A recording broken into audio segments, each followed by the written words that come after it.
Not understand why it's taken so long, why it hasn't turned out the way you thought, why you're in a lonely season, a discouraged season, a stagnant season. But everything you've been through was to strengthen you, to develop you, to prepare you. God wouldn't have allowed it if it wasn't part of the process. Without it, you couldn't give birth to what's in you. And if you'll do like David, not try to figure it all out, not live bitter, negative. Instead, keep passing the test. Keep doing the right thing, giving, serving, loving. Then your time is coming. Your baby is on the way. What God promised, He will bring to pass. You know what I've noticed about God's trials? He hardly ever tells you, this is a trial, and if you hold out for 6 months, you'll be through.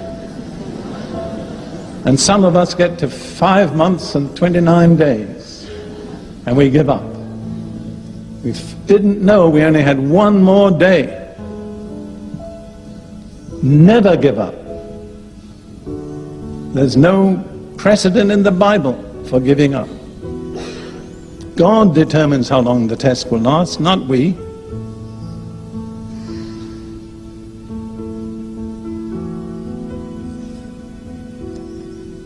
You see, waiting is one of the tests to which God almost invariably subjects the servants He intends to use.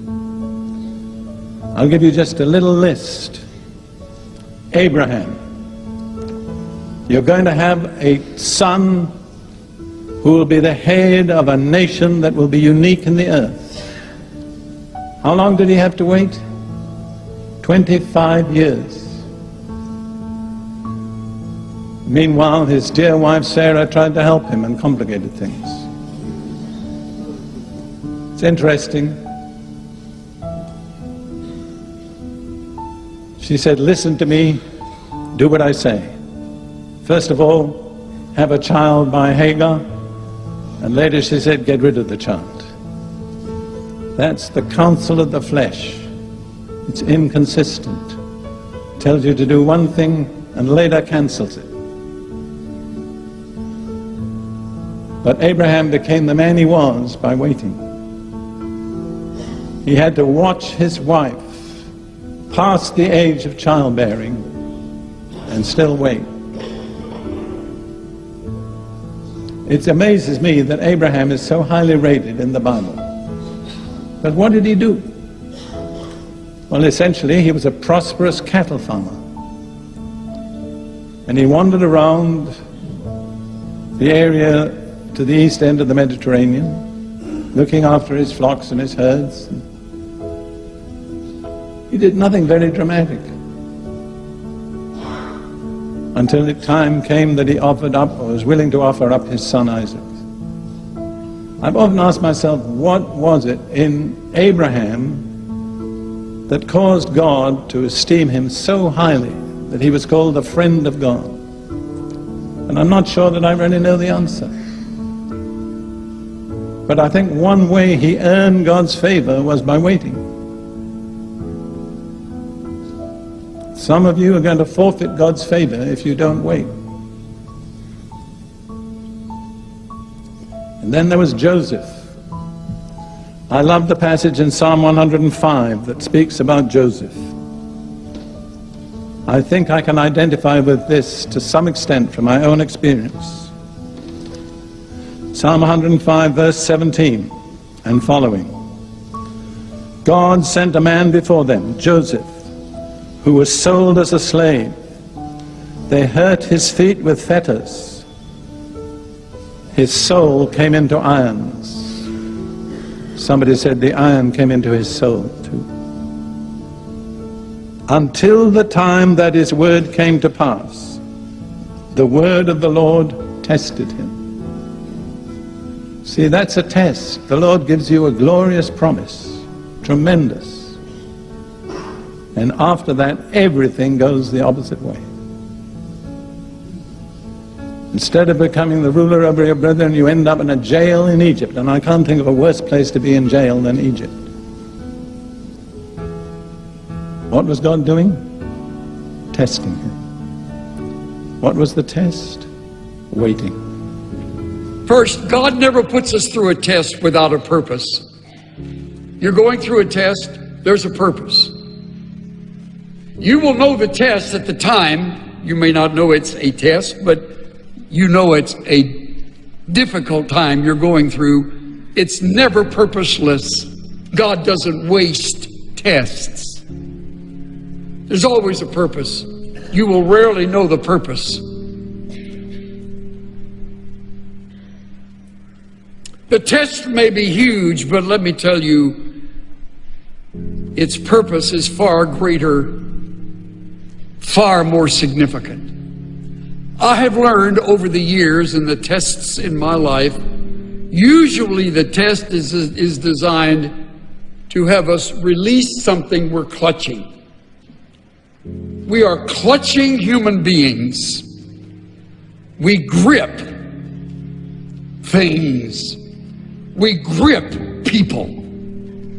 We grip titles. We grip positions.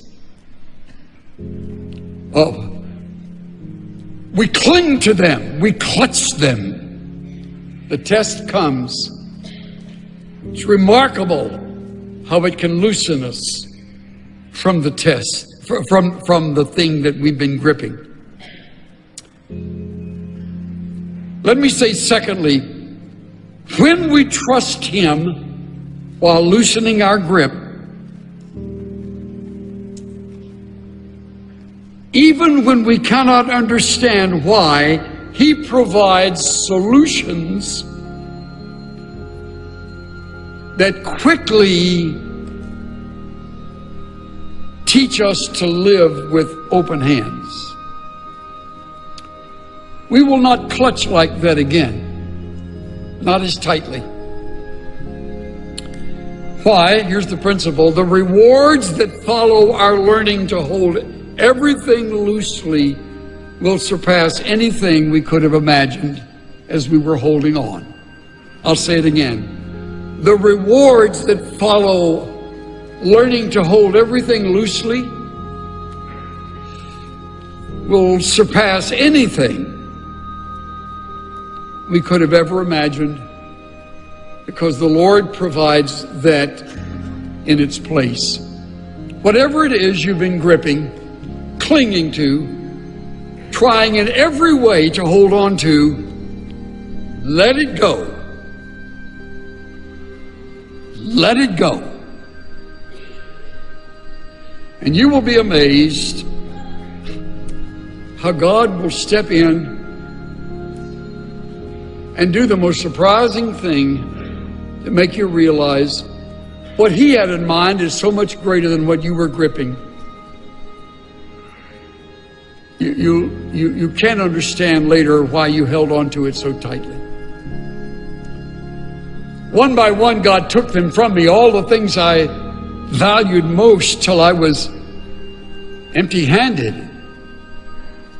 Every glittering toy was lost, and I walked earth's highways grieving in my rags and poverty until I heard His voice inviting, lift those empty hands to me. So I turned my hands toward heaven, and He filled them with a store of His own transcendent riches till they could contain no more. At last I comprehended with my stupid mind and dull that God could not pour His riches into hands already full.